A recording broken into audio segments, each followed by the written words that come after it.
Personal animosity keeps Putin from meeting Zelensky. Meanwhile, Ukrainian drones hit Russia's oil refineries and Trump talks about his unusual friendship with Kim Jong Un.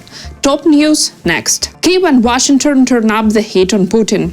Ukraine and the United States are looking for new ways to pressure Vladimir Putin to bring him to the negotiation table. Ukrainian President Volodymyr Zelensky said so after meeting U.S. Special Envoy Kit Kellogg in Kyiv. Zelensky stressed Ukraine is ready for leaders meeting with Russia. Now Kyiv expects the same readiness from Moscow. We discussed how we can influence the Russians, force them to engage in real negotiations and end the war. Sanctions, tariffs, everything must remain on the agenda. We are ready to talk in a leader's format. This is the format needed to resolve key issues. Now we need the same readiness in Moscow. The talks with Kellogg also focused on military cooperation, including the parallel mechanism for buying U.S. equipment with partner funds, and the return of Ukrainian children taken by Russia. Speaking at Ukraine's national prayer breakfast, Kit Kellogg said the work toward peace is ongoing. You know, you've seen the peace process we're working. It's working very, very hard.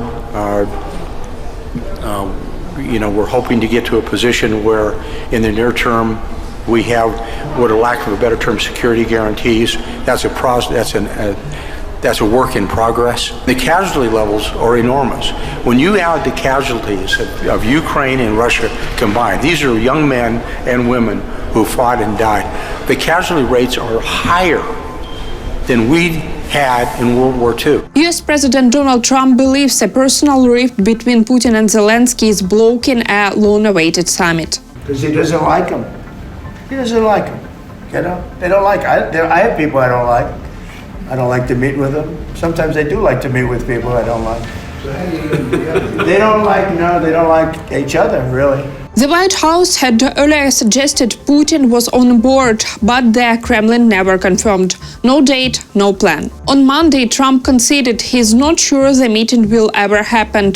Later, he warned of serious consequences if a ceasefire deal isn't reached within the next 2 weeks. Ukraine hit 70% of Russia's oil refining capacity in a wave of drone strikes. Ukraine has intensified drone attacks on Russian oil refineries and export infrastructure, targeting the most vital sectors of President Vladimir Putin's economy as Washington pushes for a peace deal.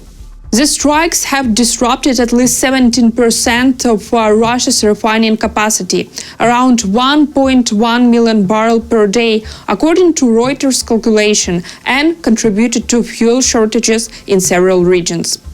Moscow's seasonal demand for gasoline is peaking due to tourism and farming, compounding the impact. The disruption has forced some motorists in occupied Ukrainian territory, southern Russia and the Far East to switch to more expensive petrol grades. While in parts of Sakhalin-Kuril district, sales of regular AI-92 fuel to residents have been suspended. Local officials said all available supplies were being reserved for emergency vehicles. According to Reuters, the drone campaign comes in a response to Russian advances on the front line and intensified strikes on Ukraine's gas and power infrastructure. It has also shifted more of Russia's crude exports to foreign markets at a time when the United States is urging China and India to scale back purchases of Russian oil. Trump says he's ready to meet Kim Jong Un again.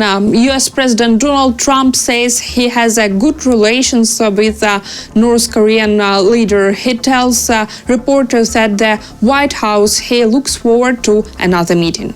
And yet I felt safe. I felt safe because I have a great relationship with Kim Jong Un. I hope it stays that way. I think it will. I have a very good relationship. I understand him. I spent a lot of free time with him, talking about things that we probably aren't supposed to talk about. And, I get along with him really well. I think he has a country of great potential, tremendous potential. Trump says that if Hillary Clinton had won in 2016, a nuclear war could have broken out on the Korean Peninsula. US President met North Korean leader twice during the first term. The first summit was in Singapore in June 2018. They signed a joint pledge on denuclearization and restored diplomatic ties. The second summit came in Vietnam in February 2019, but it ended without a deal. India to slightly cut Russian oil imports.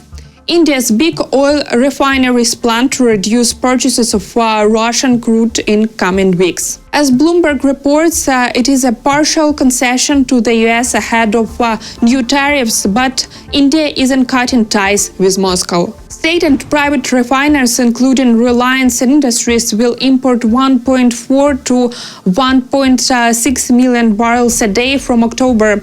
That's down from 1.8 million barrels per day earlier this year.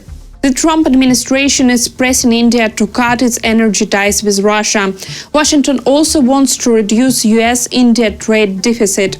US tariffs are set to double to 50% on August 27. Officials say India's oil imports could shift if a trade deal with the US is reached. Changes also depend on whether Washington eases pressure over India's support for Russia's war in Ukraine. Russia plans to leave the European Convention for the Prevention of Torture and Inhuman or Degrading Treatment or Punishment. Russian Prime Minister Mikhail Mishustin announced the move in a draft decree, the Moscow Times reports. The convention bans torture and forces countries to take steps to stop it, giving the European Committee the right to visit prisons, detention centers and psychiatric hospitals to check conditions. After invading Ukraine in March 2022, Russia kicked out of the Council of Europe. Since then, Moscow has ignored the committee's requests and refused to cooperate. Amnesty International says Russian forces are torturing Ukrainian prisoners on a systematic basis. They use electric shock, sexual abuse, and other brutal methods. Torture takes place in complete isolation from the outside world, with victims entirely dependent on their captors for survival. This is not a series of isolated incidents, but a systematic policy that violates all principles of international law. Ukrainian Defense Intelligence reports that Russian forces have executed over 150 Ukrainian soldiers captured in battle. That's all for now. Thanks for watching. Hit like, subscribe and tell us what you think in the comments.